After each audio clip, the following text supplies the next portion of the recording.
Welcome to a new video of Test Your Grammar Excellency series.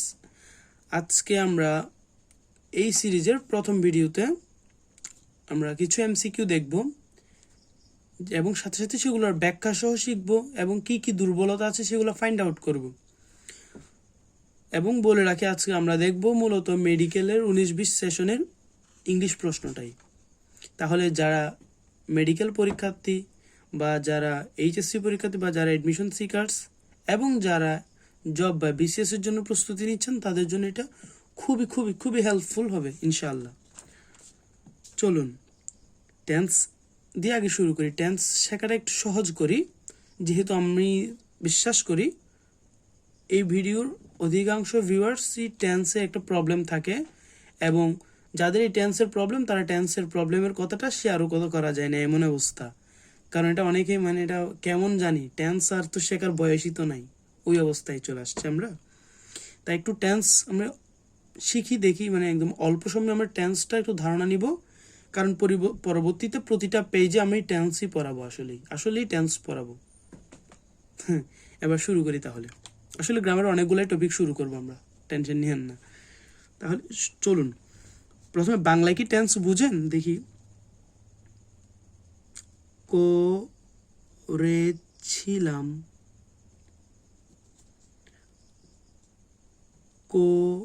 করছি, আর হচ্ছে করব। কোনটা কোন টেন্স? পাস্ট, প্রেজেন্ট এবং ফিউচার। এতটুকুই তো বুঝেন না? হ্যাঁ, ফিউচার এতটুকু তো বুঝেন। এতটুকু বুঝলে কিন্তু আজকে টেন্স আমার কাছে শিখতে পারবেন ইনশাআল্লাহ, এবং খুব অল্প সময়ে শিখাবো আমরা। চলুন শিখি। তার আগে টেন্স চিনবো কিভাবে, কোনটা কোন টেন্স, সেটার জন্য একটা শ্লোক মনে রাখেন। আমার স্যার খুব বেশি বলতেন এটা, ডোরা কাটা দাগ দেখে বাঘ চেনা যায়, অক্সিলিয়ারি ভার্ব দেখে টেন্স চেনা যায়। তার মানে আমরা অক্সিলিয়ারি ভার্বটা দেখে দেখে বুঝবো সেটা কোন টেন্স। আর শুধুমাত্র দুইটা মাত্র টেন্সে অক্সিলিয়ারি ভার্ব থাকে না, আগে এইটা একটু শিখে রাখি। দুইটা মাত্র টেন্সে অক্সিলিয়ারি ভার্ব থাকে, একটা হচ্ছে প্রেজেন্ট ইনডেফিনিট টেন্স। আপনার যদি নামগুলা যদি নতুন শুনে থাকেন তাহলে অবশ্যই ভিডিওটা এখানে থামিয়ে আপনি টেন্স একটু পড়ে নিন, তারপরে আবার এই জায়গায় আসেন। প্রেজেন্ট ইনডেফিনিট এবং পাস্ট ইনডেফিনিট। এ কোনো কি থাকে না, এ অক্সিলিয়ারি ভার্ব থাকে না। দেখুন আমি কয়েকটা কথা বলি, এগুলো একটু মুখস্থ রাখবেন। প্রথম কথা হচ্ছে এটা, প্রেজেন্ট ইনডেফিনিট এবং পাস্ট ইনডেফিনিটে অক্সিলিয়ারি ভার্ব থাকে না। টেন্স সম্পর্কে জানতে আমরা আরও কয়েকটা কথা শিখতে হবে আমাদেরকে।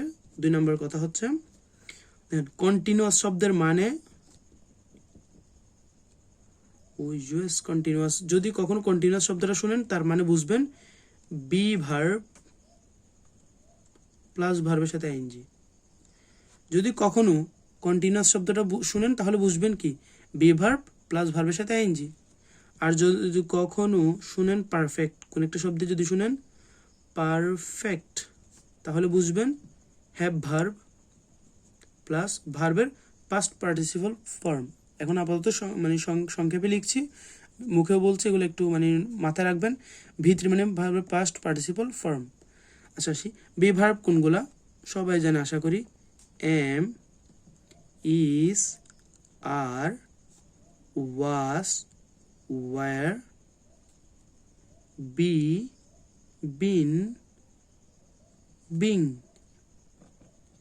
8টা, টোটাল 8টা। এম, ইজ, আর এগুলো সব হচ্ছে হয়, হয়, আমি হচ্ছি বা আমি হই তমুক, এইভাবে। আর এগুলো ছিল, 2টা অর্থ ছিল, তার মানে এগুলো পাস্টে। যদি বলা হয় পাস্ট কন্টিনিউয়াস তাহলে বুঝতে হবে বি ভার্বে কোনগুলো বসাবো, অবশ্যই ওয়াজ ওয়ার। এখানে আমি এম ইজ আর বসাতে পারবো না, এটা হচ্ছে পাস্ট কন্টিনিউয়াস চেনার সহজ। তাহলে প্রেজেন্ট কন্টিনিউয়াস চিনবো কিভাবে? এম ইজ আর থাকবে, সহজ না? এগুলা নিয়ে কাজ আমরা পরে দেখাচ্ছি, তারপর শিখে রাখি একসাথে। Am is are was were, be been being থাকবে, এবং এটা হচ্ছে বি ভার্বের যে কোনো একটা থাকবে এখান থেকে অক্সিলিয়ারি ভার্ব, সাথে মেইন ভার্বের আইএনজি ফর্ম হবে। আর পারফেক্ট বললে বুঝতে হবে মেইন ভার্বের কোন ফর্ম, পাস্ট পার্টিসিপাল ফর্ম। আর এখানে হ্যাভ ভার্ব হিসেবে কি কি থাকে? Have, has had. হ্যাড শব্দের অর্থ হচ্ছে ছিল, তার মানে এটা পাস্ট। যদি বলে পাস্ট পারফেক্ট তাহলে কি দেখবো আমরা? শুধু হ্যাডটা দেখবো আর ভার্বের পাস্ট পার্টিসিপল ফর্ম দেখবো না। আর অক্সিলারি এই দুইটা, তাহলে এই দুইটা বসে প্রেজেন্টে। তাহলে বলেন তো প্রেজেন্ট পারফেক্ট চিনবো কিভাবে? মানে সাবজেক্টের পর হ্যাভ বা হ্যাজ এর কোন একটা থাকবে, তারপর ভার্বের ফার্স্ট পার্টিসিপল ফর্ম থাকবে। আর পাস্ট পারফেক্ট চেনার উপায় হচ্ছে কি, সাবজেক্ট পর হ্যাড থাকবে, তারপর ভার্বের পাস্ট পার্টিসিপল ফর্ম। তাহলে আমি মনে রাখবো এটা পারফেক্ট মানে হচ্ছে হ্যাভ প্লাস V3, আর কন্টিনিউয়াস মানে হচ্ছে বি ভার্ব প্লাস ভার্বের সাথে আইএনজি। তার মানে আমি একটু পরীক্ষা নিয়ে নেই, দেখি আপনি পরীক্ষায় কত পান দেখেন তো। I am EATING eating mango, MANGOES, mangoes. I am eating mangoes. I was EATING eating mangoes, MANGOES, mangoes.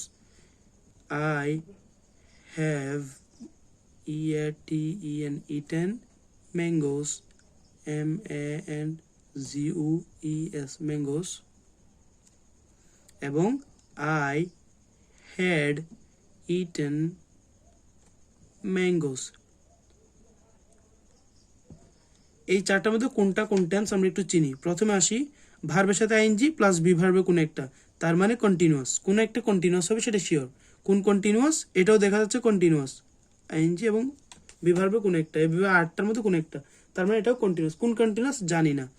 ভার্বে first participle এবং হচ্ছে হ্যাভ ভার্ব আছে, তার মানে পারফেক্ট। কোন পারফেক্ট জানি না। ফার্স্ট পার্টিসিপল এবং হ্যাভ ভার্বে কোনো একটা, তাহলে মানে কি পারফেক্ট, কিন্তু কোন পারফেক্ট জানি না।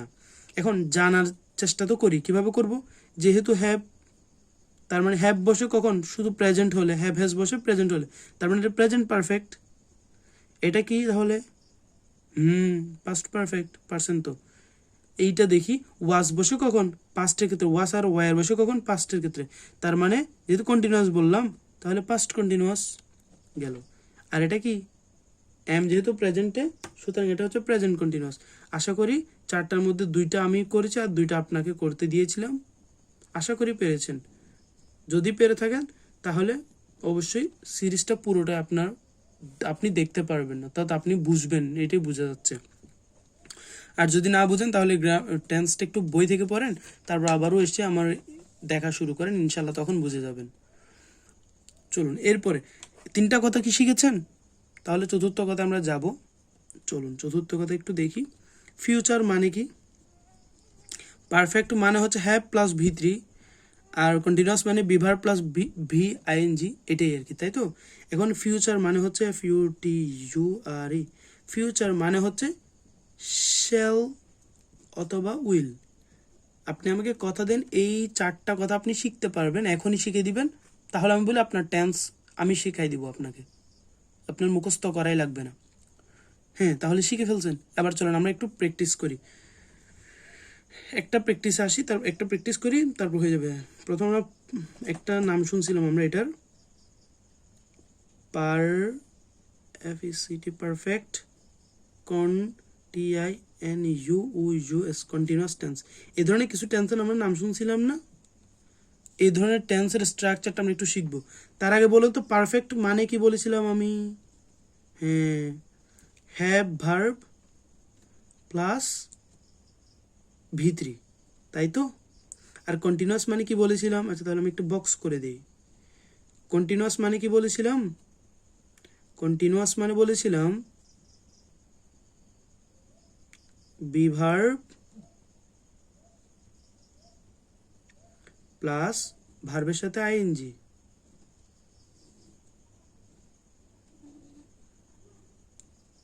এতটুকু কি আপনি মেনে নিয়েছেন? যদি না মানেন এখান থেকে দেখেন, তারপর মেনে নেন। না মানা ছাড়া কোনো উপায় নাই। এখন কি হয় জানেন? এই যে দুইটা, এটার লাস্ট আর এটার ফার্স্ট একদম কাছাকাছি না, এদের মধ্যে একটা ভাব হয়ে যায়, ভাব হয়ে যেয়ে দুইয়ে মিলে এক হয়ে যায়। তখন যেটা হয়ে যায় সেটার নাম কি? সেটাকে বলা হয় বি ভার্বের পাস্ট পার্টিসিপল ফর্ম। এখন কেন বি ভার্বের পাস্ট পার্টিসিপল ফর্ম হয় বুঝে গেছে? কারণ একটা সেন্টেন্সের এই একটা ভার্ব, এখানে একটা ভার্ব আসবে দুইটা মিলাই, আর এখানে একটা ভার্ব, তিনটা। আর একটা ভার্ব এখানে ফিউচার না প্রেজেন্ট এটা দেখে আরেকটা ভার্ব বসবে। টোটাল এই 4টা ভার্ব ছাড়া অতিরিক্ত কোনো ভার্ব বসতে পারে না একটা সেন্টেন্সে, 4টার উপর ভার্ব বসতে পারে না। সুতরাং আপনি এখানে 2টা আলাদা আলাদা করতে পারবেন না, ওই জন্য 2টাকে এক করতে হবে আমাকে, বুঝে গেছে? ওই জন্য আমি এখন 2টাকে মিলাই এক করে দিচ্ছি।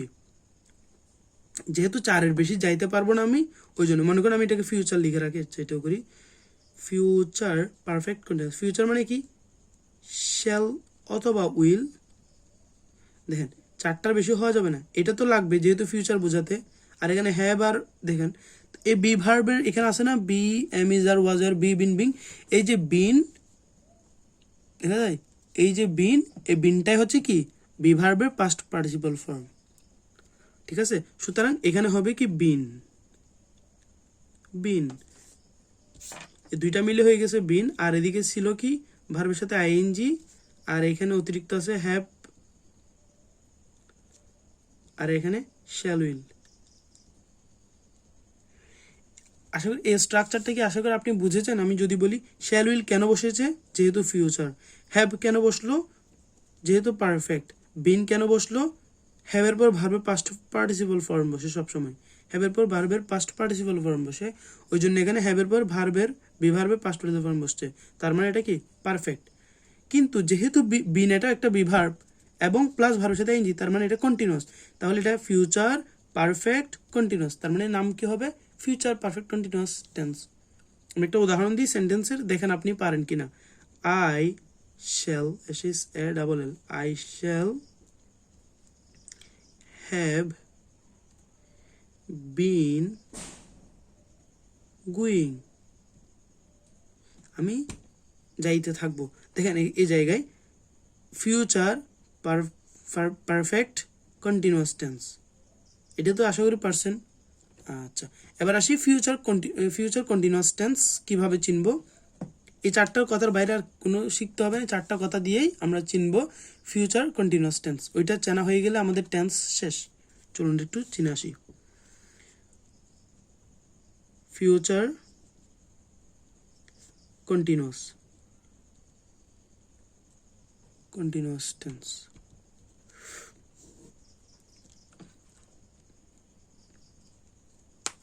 ফিউচার থাকাতে শ্যাল or will, কন্টিনিউয়াস মানে বিভার্ব প্লাস ভার্বের সাথে আইএনজি। এখন দেখুন শ্যাল অথবা উইল, এটা একটু মাথায় রাখেন, শ্যাল উইল হচ্ছে মডাল অক্সিলিয়ারি ভার্ব। এখন আপনি যদি মডাল অক্সিলিয়ারি ভার্বগুলো না জানেন তাহলে অবশ্যই একটু কষ্ট করে লিখে রাখেন, আপনাকে কি পড়তে হবে, মডাল অক্সিলিয়ারি ভার্ব বের করে একটু শিখে নিতে হবে বই থেকে। আর আমি একবার বলছি, আপনি আমারগুলোও শিখতে পারেন। Shall, will, can, could, may, might, must, dare, need, used to, ought to, am going to, is going to, are going to, have to, has to, had to, am to, is to, are to, এতটুকুই, ঠিক আছে? যদি আপনি মানে কয়েকবার শুনেন, লিখে নেন, অথবা আপনি যে কোনো বই থেকে দেখে নেন, এবং বইয়ে অনেকগুলো কমই আছে, আমি বেশি বললাম। দেখেন যদি মডাল অক্সিলিয়ারি ভার্ব থাকে তারপর সবসময় ভার্বে বেস ফর্ম বসে। এখন বি ভার্ব মানে কি am, is, are, was, were, be, been, being. এই যে বিন এটা হচ্ছে ভার্বের পাস্ট পার্টিসিপাল ফর্ম, কিছুক্ষণ আগে এখানের জন্য বললাম আমি। এখন আসি কি এই বিটা হচ্ছে কি ভার্বের বেস ফর্ম, আমি তো এখানে মডাল অক্সিলিয়ারি ভার্বের বেস ফর্ম বসে, তাহলে বি ভার্বের আমি কোনটা বসাইতে পারবো, এম, ইজ, আর বসাইতে পারবো? পারবো না। কেন পারবো না? যেহেতু এটা বেস ফর্ম না। ওয়াজ, ওয়ার বসাতে পারবো? তাও পারবো না। কেন পারবো না? এটা যেহেতু পাস্ট ফর্ম, বেস ফর্ম না। এগুলো প্রেজেন্ট ফর্ম, বেস ফর্ম আর প্রেজেন্ট ফর্ম আলাদা। এইটা হচ্ছে বেস ফর্ম, আর এটা হচ্ছে আইএনজি ফর্ম, আর এটা হচ্ছে কি ফর্ম, পাস্ট পার্টিসিপাল ফর্ম। এই জন্য আমরা বেস ফর্মটা এখানে নিলাম। আশা করি এই স্ট্রাকচারটা কেন আই শ্যাল বি গুইং হয় বুঝা গেছে, আশা করি আপনি বুঝেন। বি আছে তার মানে কি কন্টিনিউয়াস, বি আর গুইং আছে মানে কন্টিনিউয়াস, আবার শ্যাল উইল আছে মানে ফিউচার কন্টিনিউয়াস গেল। আশা করি এগুলো বুঝেছে। এবার আসি, একটা প্রশ্ন আপনার আসতেই পারে, মানে আমাকে করতেই পারে, নিশ্চয়, যে প্রেজেন্ট ইনডেফিনিটও অক্সিলিয়ারি থাকে না, পাস্ট ইনডেফিনিটও অক্সিলিয়ারি থাকে না। এখন আমি চিনবো কিভাবে? আপনিই তো বলেছিলেন ডোরা কাটা দাগ দেখে বাঘ চেনা যায়, অক্সিলিয়ারি ভার্ব দেখে টেন্স চেনা যায়, কিন্তু এখানে তো অক্সিলিয়ারি ভার্বই থাকে নাই, তাহলে চিনবো কিভাবে? একদম সহজ। পাস্টের জন্য যেহেতু পাস্ট ইনডেফিনিট, সেজন্য ভার্বটা হবে পাস্ট ফর্ম, আর প্রেজেন্ট ইনডেফিনিটে ভার্ব হবে কোন ফর্ম? Present form. আশা করি এতটুকু বুঝেছেন। এবার যদি আপনি না জানেন কোনটা, মানে যেহেতু দেখেন এখানে প্রেজেন্ট এবং প্রেজেন্টে হ্যাভ আর হ্যাজ দুইটাই বসে, তাই না? কিন্তু আপনার যদি প্রশ্ন থেকে যায় কখন হ্যাভ বসাবো কখন হ্যাজ বসাবো, আপনার যদি এখানে প্রশ্ন থাকে কখন শ্যাল বসাবো কখন উইল বসাবো, তাহলে অবশ্যই প্রশ্নগুলো একটু খাতায় লিখে রাখেন এখনই, এবং আপনি গ্রামার থেকে বইগুলো মানে এই দুইটা জিনিস একটু দেখে নেবেন, অর্থাৎ হ্যাভ হ্যাজ কখন বসে, শ্যাল উইল কখন কখন বসে, কখন কোনটার সাথে কি বসে আর কি। এই দুইটা দেখা হয়ে গেলে আপনার এই পেজ থেকে আর কোনো কিছুই বাকি থাকবে না। আশা করি আপনি এখন টেন্স চিনবেন। আমি সামনে যখন দেখব প্রতিটা টেন্সই দেখবেন আপনি ধরতে পারতেছেন। চলুন পরবর্তী প্রশ্নগুলোতে যাই। প্রথম প্রশ্ন, আমি প্রশ্নটা পড়ে শোনাই যদি আপনি না দেখতে পারেন। এটা আসছিল মেডিকেল 19-20-এ। Sabrina has lost her phone again. This is the second time this, কি কি হতে পারে অপশনগুলা, হ্যাপেন্স, বি নাম্বারে হ্যাপেন্ড, সি নাম্বারে ইজ হ্যাপেনিং, 4 নাম্বারে হ্যাজ হ্যাপেন্ড। এই চারটার কোনটা হবে আপনি একটু ভাবুন। আমি 5 সেকেন্ড সময় দিচ্ছি, আপনি ভাবুন, মানে অর্থাৎ আপনি উত্তর রেডি করুন এবং তারপর আমার সাথে মিলিয়ে নিন। 1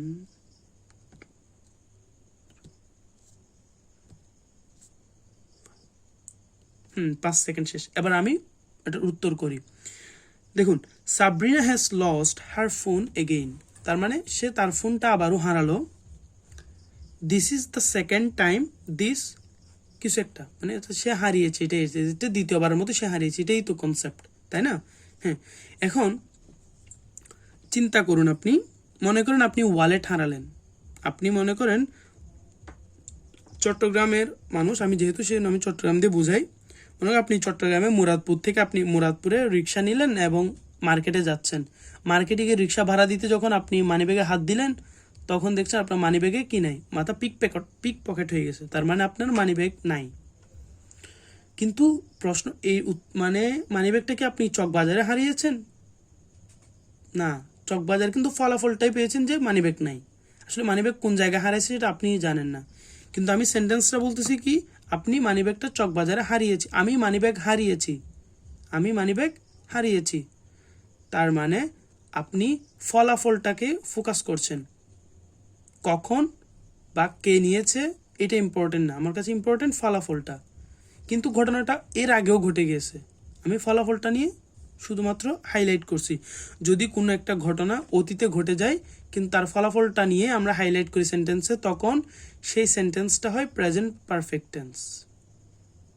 আপনি বলতে পারেন, আর ভাই মোবাইলটা তো আমি অতীতে হারাইছি, বা ওয়ালেটটা তো আমি অতীতে হারাই ফেলছি।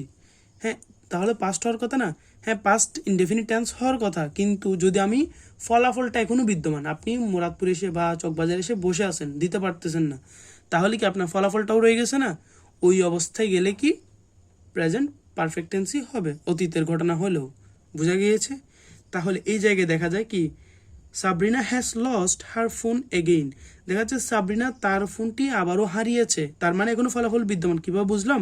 যেহেতু প্রেজেন্ট পারফেক্টে লিখে দিল, তার মানে ঘটনাটা এখনো, ফলাফলটা এখনো বিদ্যমান। সুতরাং আমার উত্তর হবে এটাই, হ্যাজ হ্যাপেন্ড। এই ব্যাখ্যা দিয়ে দিলাম। এবার আসে আরও একটা ব্যাখ্যা দিই, 2 নম্বর ব্যাখ্যা। 2 নম্বর ব্যাখ্যা হচ্ছে this is the second time. এই যে this is the second time, this is the second time, this is the first time, this is the third time, এই ধরনের কথাগুলা থাকলেই বুঝবেন এটা হচ্ছে কি, এই ধরনের কথাগুলো থাকে কোথায়?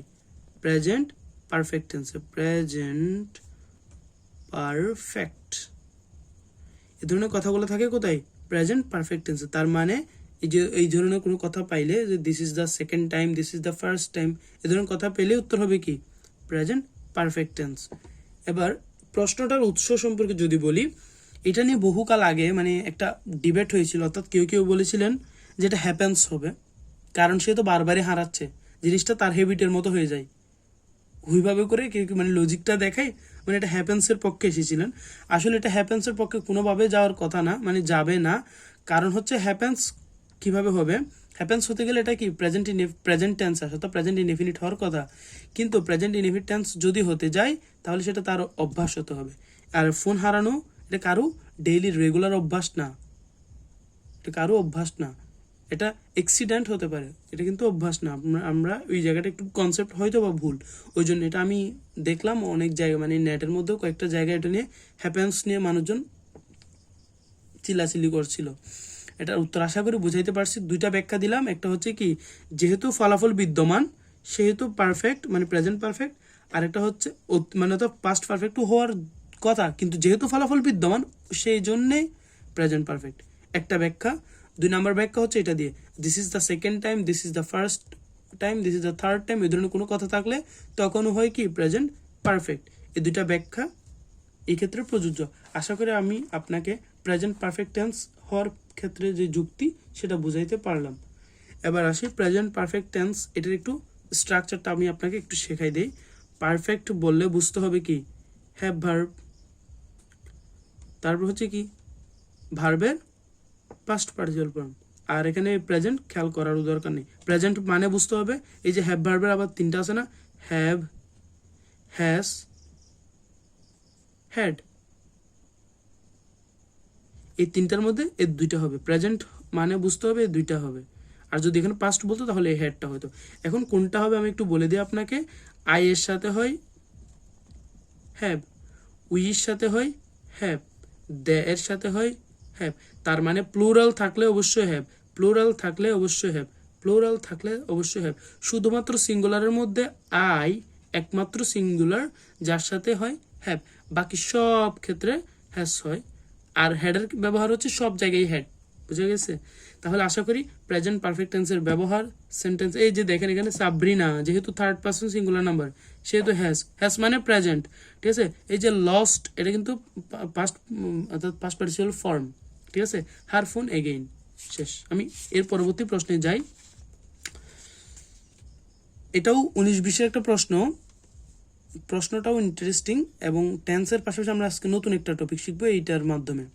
চলুন, আচ্ছা বলে রাখি এই প্রশ্নটা যারা পারেন নাই অর্থাৎ যাদের ক্ষেত্রে এটাতে ভুল হয়েছে এখনো, অথবা যারা আমার বোঝানোর পরেও বুঝেন নাই তাদের ক্ষেত্রে আমি বলি আপনাদেরকে এই জায়গায় কি পড়তে হবে।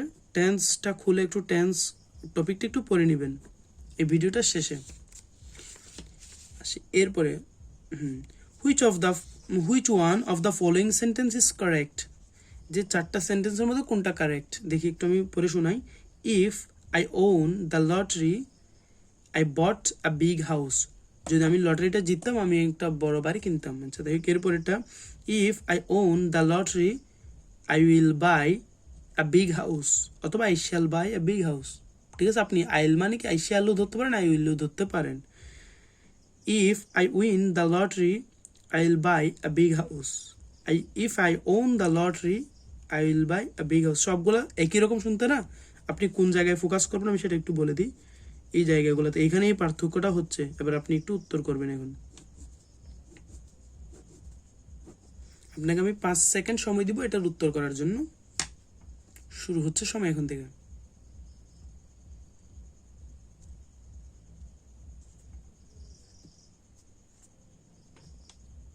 হ্যাঁ, এবার আসি এটার ব্যাখ্যা সম্পর্কে আমি বলি। তার আগে একটু বুঝেন তো, ইফ আই হোমুক তমুক অর্থাৎ এই একটা ক্লজ না, মানে যদি আমি এটা করি তবে আমার এইটা হবে, তার মানে এখানে 2টা ক্লজ। এইটা কি বুঝছেন? এটা বুঝছেন কি আমাকে একটু শিওর করেন তো। আপনি যদি এই অংশটা বুঝতে পারেন প্রতিটা সেন্টেন্সের 2টা করে ক্লজ, তাহলে আমরা কি করতে পারবো, তাহলে আমি আগাতে পারবো। হ্যাঁ, আশা করি এই জিনিসটা বোঝা গেছে।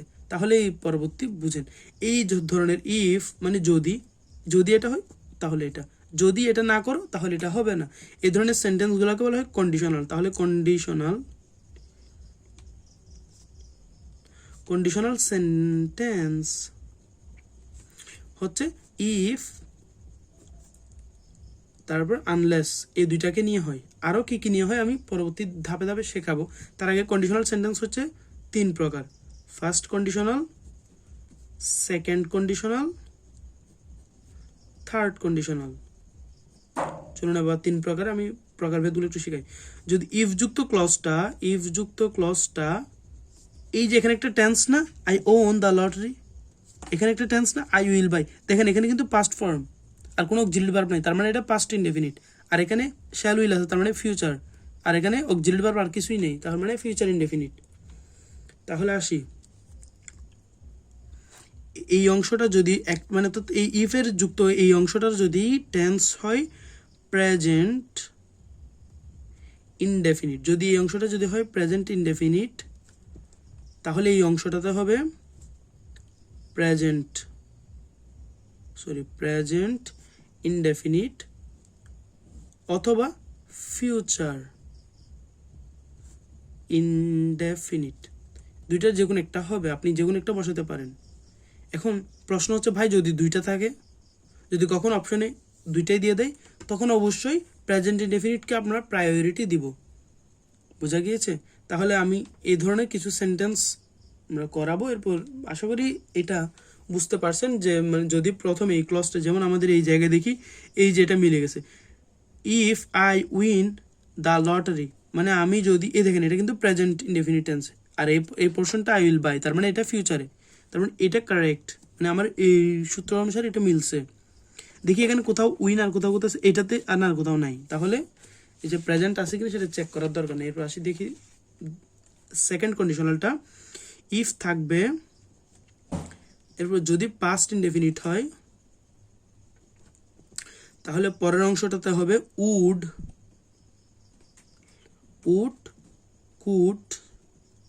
কুড মাইট বসে, GST মাইট। আচ্ছা বলেন তো এই তিনটার নাম আগে শুনছেন কিনা? কিছুক্ষণ আগে আমি বলছিলাম মডাল অক্সিলারির ক্ষেত্রে shall, should, will, would, can, could, may, might, must, dare, need. এই জায়গায় বলছিলাম আমি শ্যাল, শুড, উইল, উড, এই যে would, can, could, may, might, তাহলে এই তিনটা কি মডাল অক্সিলারি না? আর আমি একটা কথা বলছিলাম, মডাল অক্সিলারি পরে ভার্বের কখনো অন্য ফর্ম বসে না, সবসময় বেস ফর্ম, সবসময় বেস ফর্ম। তাহলে এখানে ভার্বের কোন ফর্ম বসবে? Base form. তাহলে এই অংশটাতে এবার দেখা যাচ্ছে পাস্ট ইনডেফিনিট মানে কি? পাস্ট ইনডেফিনিটে কোনো অক্সিলারি ভার্ব থাকে না। চেনার উপায় কি? অবশ্যই চেনার উপায় হচ্ছে ওয়াস অথবা চেনার উপায় হচ্ছে ভার্বের পাস্ট ফর্ম থাকবে। দেখেন এখানে উইনাস ওন থাকবে, তাহলে এই যে এটা তো ওন, এটা তো ওন, এটা তো ওন, এই তিনটার মধ্যে, তাহলে এই তিনটাই হচ্ছে কি পাস্ট ইনডেফিনিট। দেখি এরপরের অংশ উটকুট মাইট আছে কিনা, এখানে তো বট, তাহলে মিলে নাই, আর কোথাও তো কিছুই নেই। আর যদি এখানে আই উড বট লিখলে হয়তো তাও ভুল হতো। কেন ভুল হতো? কারণ এখানে তো হওয়ার কথা বাই, কারণ যেহেতু বেস ফর্ম হওয়ার কথা, এখানে আই উড বাই লিখতে হতো, তাহলে এটাও সঠিক হতো, তাহলে এটা সঠিক না।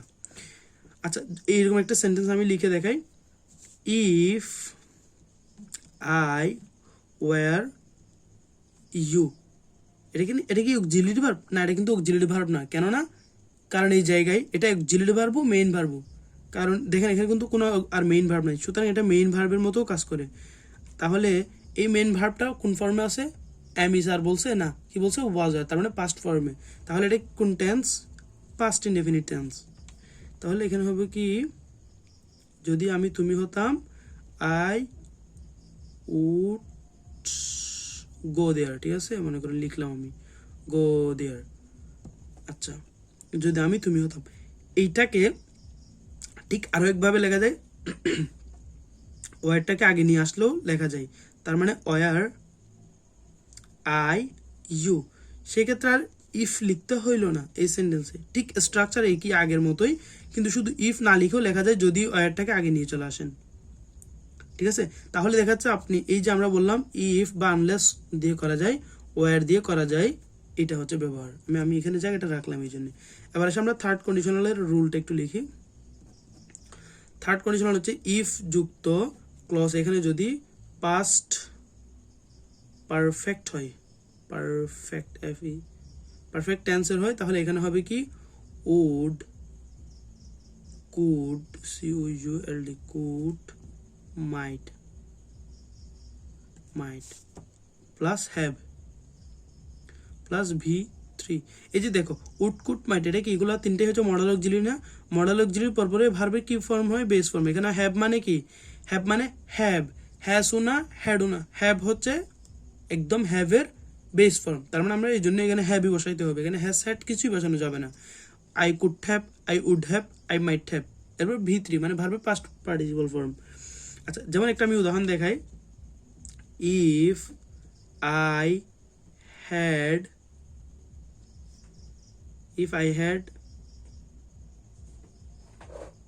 been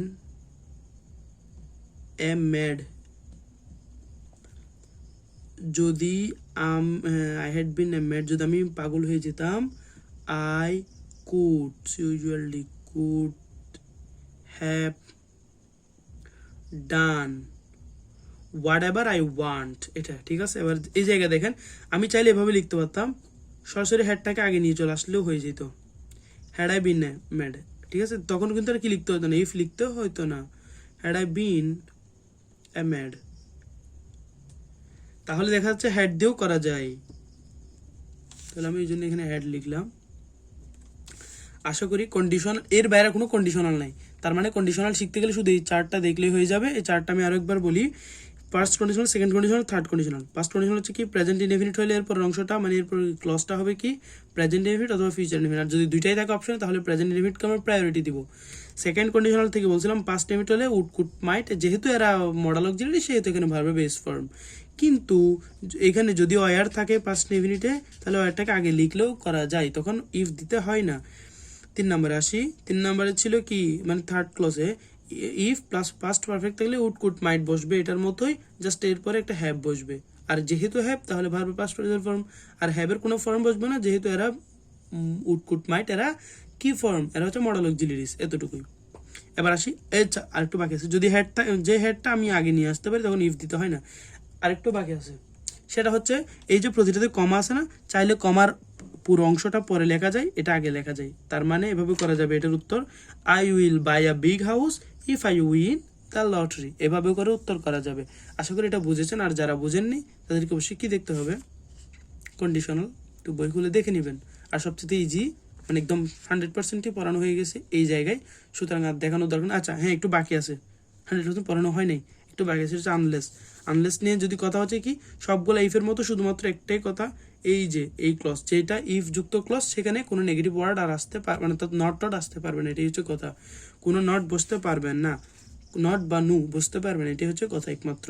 এবং এক্সট্রা জানতে গেলে অবশ্যই বই পড়তে হবে, কিছুই তো করার নাই। আর যদি বই পড়েও না বুঝেন তাহলে কি করবেন জানেন, কমেন্টে লিখে দিবেন কোন টপিক বুঝেননি বা কোন টপিক সম্পর্কে মানে ডিটেইল চান আপনারা, ওইটা নিয়ে আমি ডিটেইলে ভিডিও বানাবো। আসেন এবার 3 নম্বর প্রশ্নে, which one of the following sentences is in the passive form, তার মানে এটা ভয়েস থেকে আসছে। চলুন আমরা ভয়েস মানে এটা উত্তর করার মানে চেষ্টা করবো, তার আগে 5 সেকেন্ড সময় দিব। The room has been cleaned, রুমটা পরিষ্কার করা হয়েছে। Somebody has cleaned the room, কেউ রুমটা পরিষ্কার করেছে। Somebody is using computer now, কেউ কম্পিউটার এখন ইউজ করছে। They are building a new route in the city, তার মানে দে আর বিল্ডিং তারা নির্মাণ করছে একটি নতুন রুট, এই শহরে একটি নতুন রুট নির্মাণ করছে।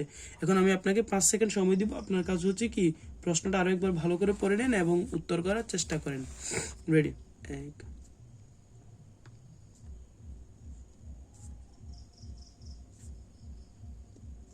আচ্ছা শেষ, সময় শেষ আপনার। এবার আসে আমার টার্ন, আসেন। তার আগে এটা জানেন একটা সেন্টেন্সের মানে প্রধানটা হচ্ছে সাবজেক্ট, প্রত্যেকটা ঘরেরই প্রধান হচ্ছে কর্তা, তার মানে একটা সেন্টেন্সের যে প্রধান মানে কর্তা হচ্ছে কে সাবজেক্ট, সেজন্য আমরা সাবজেক্টের দিকে ফোকাস করব, প্রতিবারই সাবজেক্টের দিকে ফোকাস করব, এগুলোই হচ্ছে সাবজেক্ট।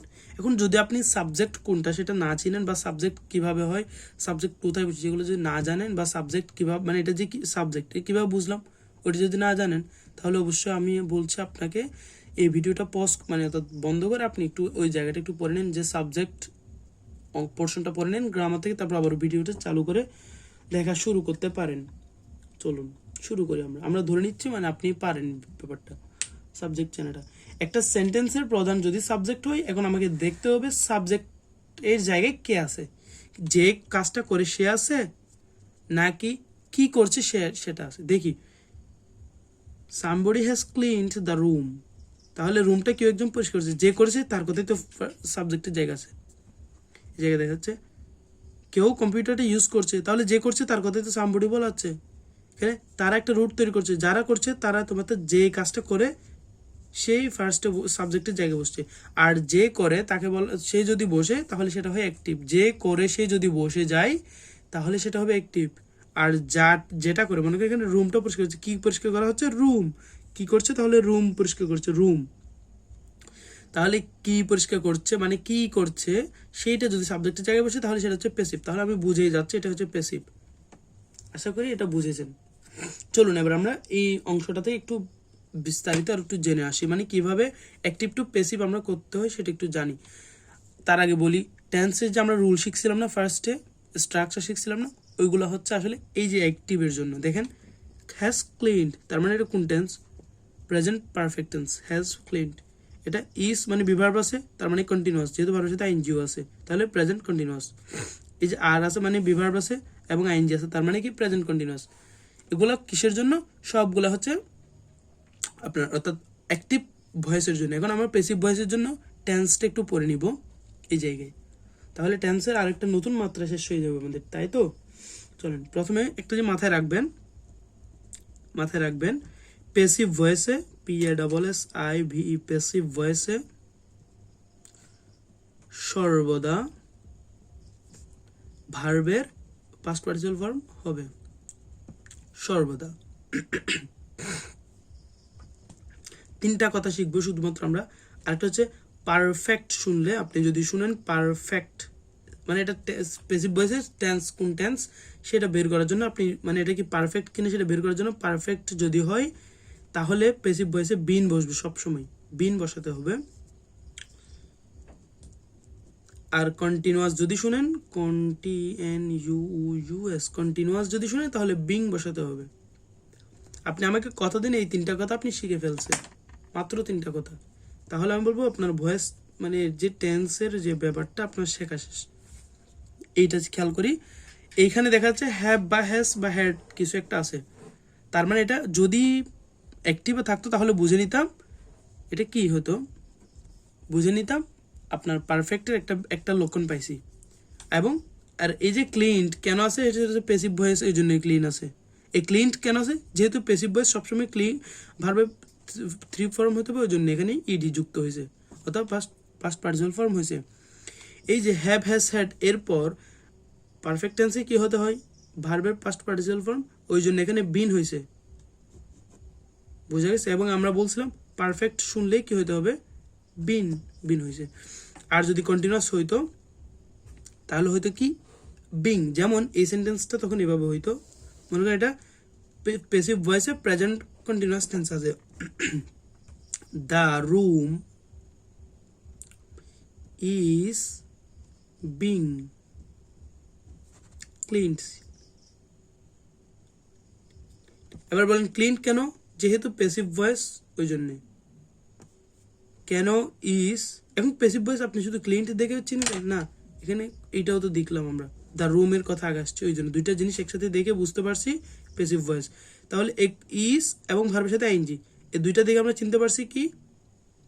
অবশ্যই চিনতে পারছি এটা কন্টিনিউয়াস টেন্স। কিন্তু কোন কন্টিনিউয়াস? আমি বলছিলাম এম ইজ আর বসে প্রেজেন্টের ক্ষেত্রে, তাহলে প্রেজেন্ট কন্টিনিউয়াস টেন্স। দেখছেন কত সহজ, মানে একদম লজিক। এগুলা মানে আগে কয়েকটা ফর্মুলা শিখে নিছেন, এখন সবগুলাই পাচ্ছেন টেন্স। আর কোনো আলাদা প্রত্যেকটার জন্য স্ট্রাকচার শিখে মুক্ত হচ্ছে না, জাস্ট তিনটা কথা এখানে মুখস্থ করেন, সহজ। এবং তিনটা কথা সহজ। আমরা বলছিলাম কন্টিনিউয়াস মানে ভার্বের সাথে আইএনজি, তাহলে এখানে আইএনজি হয়েছে, পাস্ট পার্টিসিপাল ফর্ম। আমি বলছিলাম বিভার্বে পাস্ট পার্টিসিপাল ফর্ম হচ্ছে বিন, শেষ। চলেন আমরা এবার নতুন আরেকটা প্রশ্নে যাই। আচ্ছা একটু বলে রাখি, এই প্রশ্নটা যদি এখন আপনাদের না মানে মনে হয় যে আপনারা বুঝতেছেন না, তাহলে বুঝে নেবেন আপনাদের দুইটা জায়গায় গাবলা আছে, একটা হচ্ছে টেন্স আর একটা হচ্ছে ভয়েস। তাহলে অবশ্যই মার্ক করে রাখেন এবং ভিডিও শেষ করে আপনি টেন্স এবং ভয়েস দুইটা বা যেটা সমস্যা ওই জায়গাটা আপনি পড়ে নেবেন। এটা হচ্ছে কথা। এটা কোথায় আসছিল? এটাও আসছিল মেডিকেল 19-20। আজকে প্রতিটা প্রশ্নে মেডিকেল 19-20-এর 4র্থ নম্বর প্রশ্ন এবং এরপরেই থাকবে লাস্ট প্রশ্ন। চলি, এটা হচ্ছে ন্যারেশন থেকে, না বোঝাই যাচ্ছে ন্যারেশন থেকে।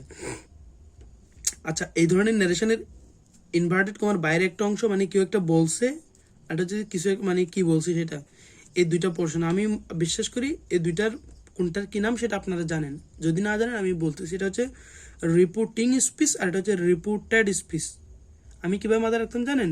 টিং ভার্ব ট্যাড স্পিচ, টিং ভার্ব ট্যাড স্পিচ, এভাবে পরে পরে। তার মানে টিংটা আগে, রিপোর্টিংটা আগে, তারপর ট্যাডটা, ঠিক আছে? এই ভার্বটা বলে রিপোর্টিং ভার্ব আর এটা বলে রিপোর্টেড ভার্ব। এই জিনিস পুরো সেন্টেন্সটা বলে রিপোর্টেড স্পিচ। চলেন, কোন একটা ন্যারেশনকে যখন আমরা ডাইরেক্টটাকে ইনডাইরেক্ট করবো, এখানে সেটাই বলতে চাই, ইনডাইরেক্ট করব, তখন কি করতে হবে? দুইটার মধ্যখানে আমাকে কোনো লিঙ্কার বসাতে হবে। এবার দেখাচ্ছি এখানে কি কোনো লিঙ্কার আছে, মানে কোনো ক্লজ আছে? ক্লজ নাই, তাহলে এটা হওয়ার কথাই না, আমি টোটালি বাদ দিলাম, শেষ। 2 নাম্বার, আমাকে খেয়াল করতে হবে এইটা অনুসারে এগুলোর পরিবর্তন হবে। এখন আপনি যদি ন্যারেশন নাও জানেন তাহলে অবশ্যই আমাকে জানাবেন, আমি এটা নিয়ে আলাদা করে অর্থাৎ ন্যারেশন নিয়ে আমি ডিটেইলে ভিডিও করবো। আর যদি আপনি প্রথমে তো কী করবেন, আপনি ন্যারেশন যদি না পারেন তাহলে কি করবেন, বই খুলে ন্যারেশনটা পড়ে নেবেন। আর যদি ন্যারেশন খুব কঠিন লাগে তাহলে আমাকে জানাবেন, আমি চেষ্টা করবো এটা নিয়েও একটা ভিডিও করার, মানে ন্যারেশন কীভাবে একদম সহজে শেখা যায়, কী কী চেঞ্জ করতে হয়, কীভাবে করতে হয়, এগুলো নিয়ে, ঠিক আছে, ডিটেইলড ভিডিও ইনশাল্লাহ কোনো সময় আসবে। অথবা আপনারা যদি জানান তাহলে আমি দ্রুত এটা নিয়ে কাজ করব।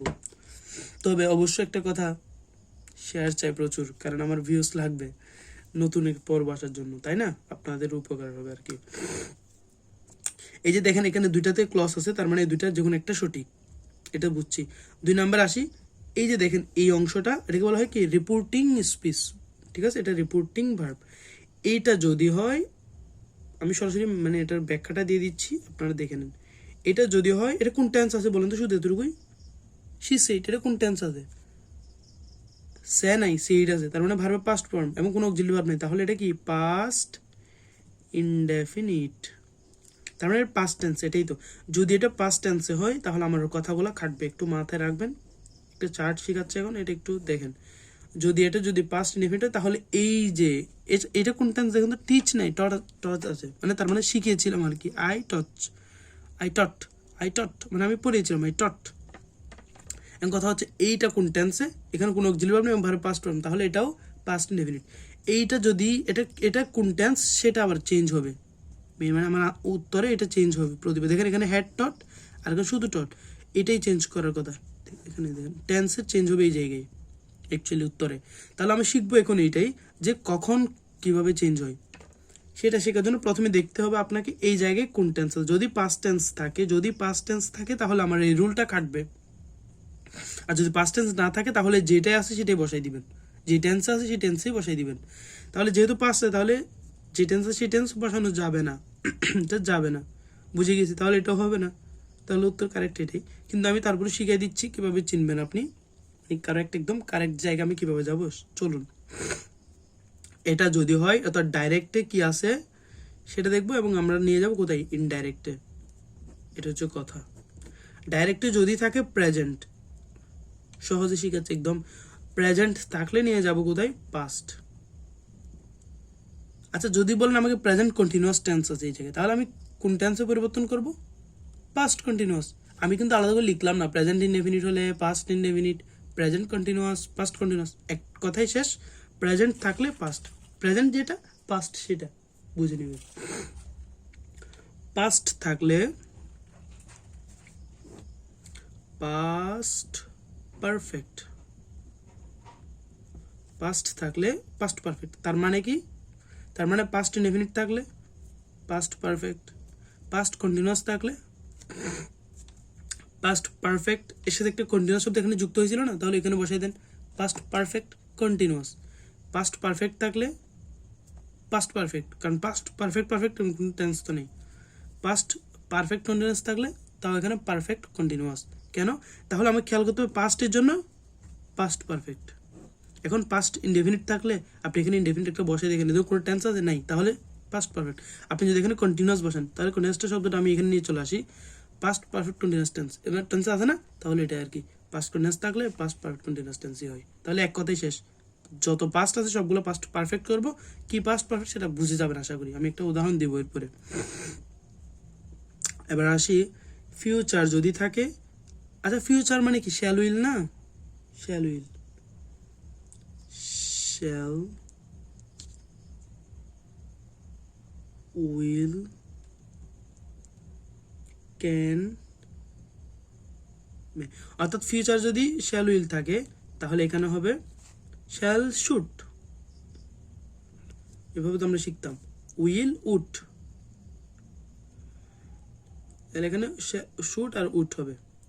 এই জায়গায় যদি শ্যাল বা উইল থাকে তাহলে শুড আর উড করে দিব আমাদের অপশনে। ক্যান থাকলে কি হবে বলেন তো, হ্যাঁ আপনি জানেন আমি জানি, কুড। মে থাকলে মাইট। এতটুকু তো আশা করি বুঝেছেন না। দেখেন এই চারটা কথাও আপনারা একদম ইজিলি আপনারা মুখে মুখে তো এগুলো বলে, shall should will would can could may might, তাহলে এগুলোও সহজ, এই জাস্ট এই দুইটা কথা আপনারা এখন শিখছেন মনে হয়। তাহলে শিখতে হয়েছে কি দুইটা কথা। আসি আরেকটু শিখতে হবে, সেটা হচ্ছে মাস্ট থাকলে হ্যাড টু। মাস্ট থাকলে হ্যাড টু, প্রশ্ন হচ্ছে কেন মাস্ট থাকলে কেন হ্যাড টু, কেন হ্যাড টু আপনারা একটু জানেন, মানে আপনারা কি এটা কি জানেন মাস্ট থাকলে কেন হ্যাড টু করতে হবে? এটা তো মানে নিয়ম হয়ে গেছে, মাস্ট থাকলে হ্যাড টু করতে হবে, কিন্তু কেন? আমার প্রশ্ন হচ্ছে কেন। আচ্ছা সেটার ব্যাখ্যাটা আমি একটু দিচ্ছি, আপনারা দেখেন। ইউ মাস্ট ডু দিস, তার মানে ইউ মাস্ট ডু ইট, তুমি অবশ্যই এটা করবা। আর একটা you have to do this. বলেন তো এই দুইটা সেন্টেন্সের মধ্যে পার্থক্য কি? You have to do this মানে তোমাকে এটা করতে হবে, ইউ মাস্ট ডু দিস তুমি এটা করবা, একই কথা না? এখানেও মানে করা ছাড়া কোনো উপায় নেই, এই জায়গায় করা ছাড়া কোনো উপায় নেই, দুই জায়গায় করতে হবে, ব্যাপারটা হচ্ছে এরকম। You are to do this, এটা অর্থ হচ্ছে কিন্তু একটু পালা, এটার অর্থ হচ্ছে আমাকে করতে হয়, তার মানে কাজটা আমাকেই করতে হয়, তার মানে আর কেউ করার থাকে না। আর এই দুটো হচ্ছে করতেই হবে, ঠিক আছে? এটা হচ্ছে করতে হবে। এখন তাহলে দুইটার মধ্যে পার্থক্য কি? হ্যাভ টু আর মাস্টের মধ্যে আসলে কোনো পার্থক্য নেই, এক কথায় বলতে গেলে কোনো পার্থক্য নাই। কিন্তু অর্থগতভাবে কোনো পার্থক্য নেই, কিন্তু আসলে তো মানে গ্রামাটিক্যালি কিছু পার্থক্য আছে, ওই জন্যই তো আমরা মাস্টের পরিবর্তে এখানে, আচ্ছা বলেন তো মাস্টের পরিবর্তে যদি মাস্টার হ্যাভ টুর কোনো ব্যবহার না থাকে, মানে পার্থক্য না থাকে, তাহলে এখানে মাস্ট যেখানে আছে আমি সেখানে হ্যাভ টু বসাতে পারবো না? হ্যাভ টু বসাতে পারবো না? আচ্ছা হ্যাভ টু যদি থাকে, হ্যাভের পাস্ট ফর্ম আমরা তো এখন কি জানি, প্রেজেন্ট থাকলে পাস্ট টেন্স, তাহলে হ্যাভের পাস্ট ফর্ম কি হ্যাড না? তাহলে হ্যাড টু হওয়ার কথা, তাহলে মাস্টের পরিবর্তে আমি যদি হ্যাভ টু বসাতে পারি তাহলে এখানে হ্যাড টু বসবে, ওই জন্য আসলে হ্যাড টু বসে। এখন কথা হচ্ছে মাস্ট আর হ্যাভ টু তো একই কথা, কিন্তু কিছুটা পার্থক্য আছে, পার্থক্যটা আমরা শিখে রাখি, এবং এই লজিকটা আপনারা এখন বুঝেছেন আশা করি, কেন মাস্টের পরিবর্তে আমরা হ্যাড টু বসাই। এবার আসি কেন মাস্ট না বসাই, সেটা একটু বোঝাই। সেটাই হচ্ছে পার্থক্য, কেন আমাকে এখানে মাস্ট বসাতে পারি না, সেটাই হচ্ছে একমাত্র পার্থক্য। সেটা হচ্ছে প্রথম পার্থক্য, সেটা হচ্ছে মাস্ট আছে না, মাস্ট এরকম কোনো সেন্টেন্স শুনছিলেন, আইল মাস্ট ডু ইট। এই যে দেখেন মাস্ট, এটা কোন টেন্সে? ফিউচার টেন্সে না? ফিউচার টেন্সে কখনো মাস্ট বসতে পারে না, কথাগুলো লিখে রাখেন। Future TUR future and past টেন্সে মাস্ট বসতে পারে না। যেহেতু মাস্ট বসতে পারবে না, সুতরাং আমাদের করতে হবে কি, মাস্ট রাখাই যাবে না, I will have to do it, I will have to do it, ওই জন্য এভাবে করতে হবে। এটাকে আই মাস্ট ডু ইট বললে ভুল হবে, এই একটা ভুল। আরেকটা পার্থক্য আছে, মানে হ্যাভ টু আর মাস্টের ভিতরে একটা হচ্ছে এটা, মানে যেটা ফিউচারের পাস্টের ক্ষেত্রে যায় না, আর ওইটা কিন্তু আনলিমিটেড সব জায়গায় হয়। আরেকটা পার্থক্য হচ্ছে যে, মনে করেন আপনার হ্যাভ টু, যেমন you have to wear formal dress in the meeting, আর তখন ওই জায়গায় হচ্ছে কি আপনাকে মিটিংয়ের মধ্যে আপনাকে কি হয়, ফর্মাল ড্রেসটা পরতে হবে, এটা রুল। যখন কোনো কিছু রুল হয়ে যায় তখন হ্যাভ টু, মানে এটা হচ্ছে রুল আছে বিধায় বাধ্য। আর যদি রুল নাই কিন্তু তারপর নিজে থেকে বাধ্য, মানে বাধ্যই কোনো একটা কাজ করতে নিজে নিজে বাধ্য হয়ে, তখন হচ্ছে মাস্ট। আর যখন রুল আছে বিধায় বাধ্য হয়ে, তখন হচ্ছে কি হ্যাভ টু। আশা করি ব্যাপারটা ক্লিয়ার। তাহলে হ্যাভ টু আমার মাস্টের মধ্যে একটাই পার্থক্য ধরে রাখেন আপাতত, সেটা হচ্ছে কি ফিউচার এবং পাস্ট টেন্সে মাস্ট বসতে পারে না, যেহেতু এটা তো পাস্টে নিয়ে যায়, সব কিছু টেন্সে পরিবর্তন হয়, সুতরাং এখানে আপনি মাস্ট রাখতে পারবেন, ওই জন্য আপনি মাস্টের পরিবর্তে সুইচ করবেন কোথায়, সুইচ করবেন হ্যাভ টুতে। আর হ্যাভ টুতে আসলে এখানে আসার কথা কি হ্যাড টু, ওই জন্যে আসলে হ্যাড টু আসে, কিন্তু সেটা গ্রামার বই পড়ে যা বুঝি না আমরা, এবং আমরা শুধু গল্পটা শিখতে থাকি। আজকে আশা করি বুঝে গিয়েছেন কেন মাস্টের বইতে হ্যাভ টু বসে, সরি হ্যাড টু বসতো। আচ্ছা আরেকটা কথা বলে রাখি, ন্যারেশনের ক্ষেত্রে মাস্ট বিরুদ্ধে হ্যাড টু বসে, আর এমনি অ্যাফার্মেটিভ টু নেগেটিভ অর্থাৎ ট্রান্সলেশনের ক্ষেত্রে, সরি ট্রান্সলেশন বলতেছি, ট্রান্সফরমেশনের ক্ষেত্রে মাস্ট বিরুদ্ধে ক্যানট বাট বসতো। অর্থাৎ আমরা যখন নেগেটিভ করতাম মাস্টকে তখন বসাই হয় ক্যানট বাট, আর যখন মাস্টের ইনডাইরেক্ট করা হয় তখন হ্যাড টু। আর দুটো নিয়ে গোলাই ফেলি আমরা। চলেন লাস্ট প্রশ্নে। আচ্ছা যারা এই প্রশ্নটা অর্থাৎ 4 নম্বর প্রশ্নটা যারা পারেন নাই তাদের বুঝতে হবে, তাদের টেন্সে মানে ন্যারেশন একটু ঘাবলা আছে, ন্যারেশনটা একটু ক্লিয়ার করে নেবেন। আর আশা করি এই যে মানে ন্যারেশনের উপর টেন্সের যে প্রভাব, মানে টেন্স কীভাবে মানে চেঞ্জ করবেন ওইটা শেষ, ওইটা বুঝিয়ে গিয়েছেন। এই যে দেখেন এইখানে আছে কি টট, তার মানে পাস্ট ইনডিফিনিট, তাহলে করা দরকার কি পাস্ট পারফেক্ট। এই যে পারফেক্ট করছে এখানে হেড বসাইছে, তাও ভার্ব পাস্ট প্রেজেন্ট ফর্ম করছে, এই জন্য এটা কারেক্ট। এবার চলেন আমরা 5 নাম্বার এবং লাস্ট, এটাই লাস্ট। হ্যাঁ, আশা করি এইটা দিয়ে আমাদের খুব ভালো একটা ধারণা, আমরা কনসেপ্ট নিয়ে আমরা বাসায় ফিরতে পারবো আর কি। The word right has been used as a verb in which of the following sentences, কোন সেন্টেন্সে এখানে রাইটটা ভার্ব হিসেবে বসছে? It is a matter of right, serve him right, he is the right man for the job, it is just a fault that it will right itself. 4টা sentence, কোনটা সঠিক উত্তর আপনারা বের করবেন। আমি 5 সেকেন্ড সময় দিচ্ছি, পজ করে আপনারা একটু উত্তর করেন।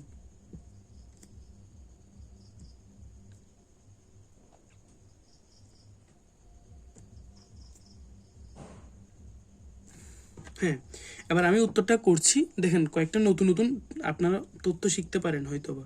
এই যে অফ আছে না, অফ হচ্ছে প্রেপোজিশন, প্রেপোজিশন SITION, প্রেপোজিশন সবসময় মাথায় রাখবেন। প্রেপোজিশনের পর যদি কোনো ওয়ার্ড থাকে সেটা হচ্ছে নাউন, কোনো ওয়ার্ড থাকলে সেটা হয় নাউন, অর্থাৎ প্রেপোজিশন বসে সবসময় নাউনের আগে অথবা প্রনাউনের আগে, অথবা প্রনাউনের আগে। তার মানে নাউন অথবা প্রনাউন, NP বলে আর কি, এটাকে নাউন অথবা প্রনাউনের আগে প্রেপোজিশন বসে। তার মানে এই যে রাইট, এটা কি নাউন অথবা প্রনাউন হিসেবে বসছে। তাহলে উত্তর যদি, প্রশ্ন যদি হইতো রাইট এটা অ্যাজ এ নাউন, তাহলে উত্তর হতো এ। যেহেতু বলতেছে অ্যাজ এ ভার্ব, তাহলে উত্তর এ হবে না, ভুল। বিতে আসি, সার্ভ হিম রাইট, তাকে যথাযথভাবে মানে কি করো, সার্ভ করো। আসো, তাকে দেখো যথাযথভাবে কি করতে হবে, সার্ভ করতে হবে। বলেন তো, সে যথাযথ নাকি সার্ভটা হবে যথাযথ? অবশ্যই সার্ভটা যথাযথ না। তার মানে এটাকে মডিফাই করছে না রাইট শব্দটা। যদি এটাকে মডিফাই করে, এটা তো ভার্ব, আর ভার্বকে মডিফাই করে কে? অ্যাডভার্ব। এই জায়গাটা একটু শিখাই, অ্যাডভার্ব, অ্যাডভার্ব, অ্যাডজেক্টিভ, ADJECTIV, এটাকে বলতে হয় অ্যাডজেক্টিভ, এটা অ্যাডজেক্টিভ সঠিক না। দেখেন অ্যাড মানে হচ্ছে যুক্ত করা, ঠিক আছে? অ্যাড মানে কি? যুক্ত করা। অ্যাড মানে যুক্ত করা। আমরা অ্যাড মানে মাথায় রাখবো যুক্ত করে। জ্যাকটিভ, এই যে জ্যাক্ট শব্দটা আসছে, জ্যাকটিভের যে জ্যাক্ট শব্দ আসছে কি থেকে জানেন? সাবজেক্ট থেকে। সাবজেক্ট তার মানে যেটা সাবজেক্টকে যুক্ত করে, অর্থাৎ যে তথ্যটা দিয়ে সাবজেক্টকে যুক্ত করে। এখন অর্থাৎ সাবজেক্টকে মডিফাই করে, মুদ্রা কথা যে সাবজেক্টকে মডিফাই করে। তাহলে জ্যাক্ট শব্দটা আসছে কোথা থেকে? সাবজেক্টের জ্যাক্ট থেকে। আর অ্যাড মানে যুক্ত করা। আর সাবজেক্ট হয় কি? নাউন অথবা প্রনাউন। তার মানে নাউন প্রনাউনকে যেটা, যে শব্দটা মডিফাই করে সেটাকে বলা হয় কি? অ্যাডজেক্টিভ। সেটাকে বলা হয় কি? অ্যাডজেক্টিভ। তাহলে অ্যাডজেক্টিভ কি? আমি পার্টস অফ স্পিচ শিখাই ফেলতেছি, যেটা নাউন আর প্রনাউনকে মডিফাই করে। আপনি লজিক্যাল শব্দটা ভাঙেন, পাবেন। এবার আমি এই শব্দটা একটু ভাঙি, অ্যাড প্লাস ভার্ব। এই যে অ্যাড আছে না, অ্যাডের দুইটা অর্থ, একটা হচ্ছে যুক্ত করে, আর একটা অর্থ হচ্ছে অ্যাড মানে অ্যাডজেক্টিভের অ্যাডও আছে,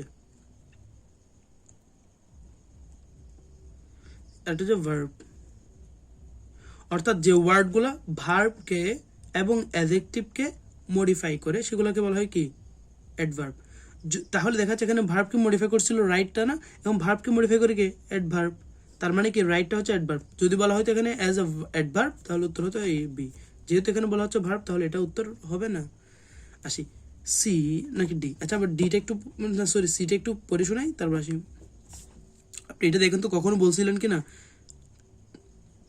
টল ম্যান মানে লম্বা মানুষ, বেটে মানুষ, সুন্দর ছেলে, সুন্দরী নায়িকা, এভাবে কথা আমরা অনেক কিছু বলি। তার মানে ম্যান, সে কেমন ম্যান?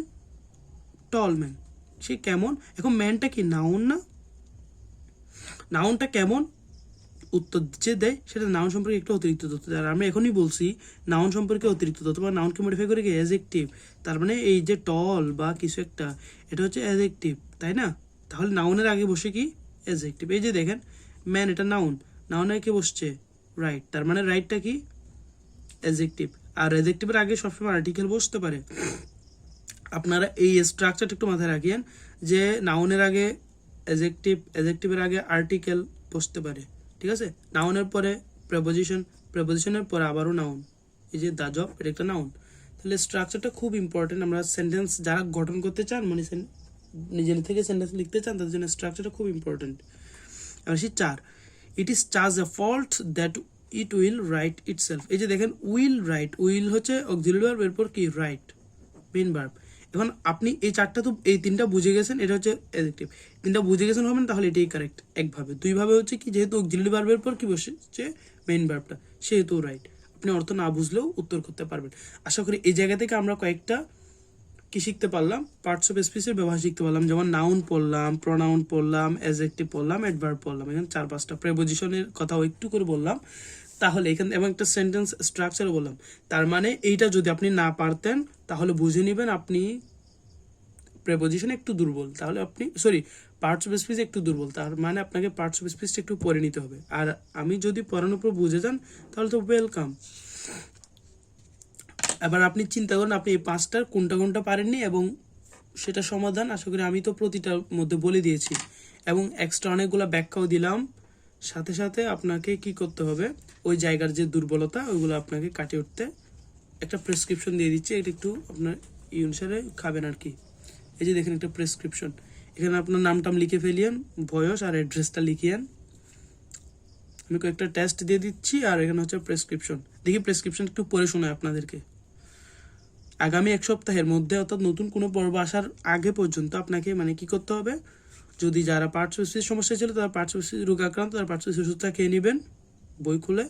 টেন্স হলে টেন্স খাবেন, ভয়েস হলে ভয়েস, একটা হবে, কন্ডিশনাল হলে কন্ডিশনাল, ন্যারেশন হলে ন্যারেশন। এই 5টা টপিক নিয়ে আমরা আজকে লেখাপড়া করেছি এবং প্রতিটারই কিভাবে করে এগুলো সলভ করতে হয় শিখাইলাম এবং কিছু কিছু এক্সট্রা রুল শিখালাম এবং মনে রাখার জন্য অনেক কিছু আমি শর্টকাট আমার কিছু বানানো রুল দেখাই দিলাম। আর এগুলা শেখা যদি কোনো একটা যদি কঠিন লাগে, মানে একটা আপনি যদি মানে বই পড়ে শিখতে না পারেন বা তারপরে দেখা যায় কঠিন লাগে, তাহলে অবশ্যই কমেন্ট সেকশনে জানিয়ে দিবেন। আমি ওইটা নিয়ে পরবর্তী কোনো একটা টাইমে আমি কি করব, এটা নিয়ে একদম ডিটেইলড ভিডিও মানে কিভাবে করতে হয় এটা মানে করব। এবং আসলে এটা হচ্ছে লেভেল, অর্থাৎ আপনি যদি জেএসসি থাকেন তাহলে অনেক কিছু নাও বুঝতে পারেন, ওই জন্য আপনাকে একটু সময়টা দিতে হবে আর কি ইয়াতে ইংলিশের প্রতি, এটা হচ্ছে কথা। ওই জন্য আর যদি জেএসসি না হয় এসএসসি বা এইচএসসি থেকে হয়, আমি বলবো এটা বোঝাটা আপনার জন্য উচিত ছিল। তাহলে আপনাকে বুঝতে হবে আপনি একটু মানে আপনার এটা লেকিংস আছে, আপনি ওই লেকিংসটা পুষিয়ে নেবেন এবং না পারলে অবশ্যই আমি তো আছি, জানাই দিবেন আর কি। এসবের মধ্যে কোনো একটা তো মারাত্মক যদি দুর্বল হন তাহলে অবশ্যই কমেন্ট সেকশনে জানাবেন। 3 নাম্বার দেখি কি, নির্দিষ্ট সংখ্যক ভিউস এর পরই আমি পরবর্তী পর্বটা দিব, সুতরাং আপনাকে প্রচুর শেয়ার করতে হবে, এই ওষুধটাও খাবেন এবং ফাইনালি হচ্ছে কি আমার চ্যানেলটা সাবস্ক্রাইব করবেন আর কি। এবার আসি কয়েকটা টেস্ট লিখে দিচ্ছি। প্রথম টেস্ট হচ্ছে আজকের ভিডিও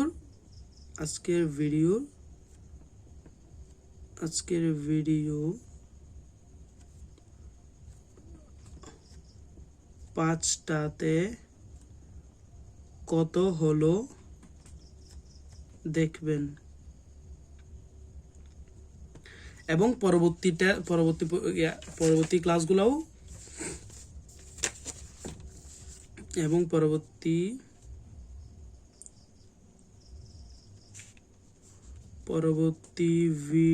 ভিডিওস ও দেখবেন। এটা হচ্ছে টেস্ট, মানে এই 2টা কাজ আপনাকে করা লাগবে। একটা হচ্ছে পরবর্তী যে ভিডিওগুলো আসবে, যদি আল্লাহ চান ওই ভিডিওগুলোরও টেস্টগুলো আপনি নিজে থেকে দিবেন এবং দিয়ে বোঝার চেষ্টা করবেন আপনি কোথায় দুর্বল এবং ওই জায়গাগুলো আপনি ঘাটতিটা পুষিয়ে নেবেন। আশা করছি ভিডিওটা আপনার কাজে লাগবে এবং কিছু না কিছু তো নতুন শিখেছেন, হয়তো বা নতুন ভিডিওতে কমও শিখতে পারেন। ইনশাল্লাহ থাকেন, অনেক কিছুই শেখা হয়ে যাবে। ধন্যবাদ, থ্যাংকস ফর ওয়াচিং।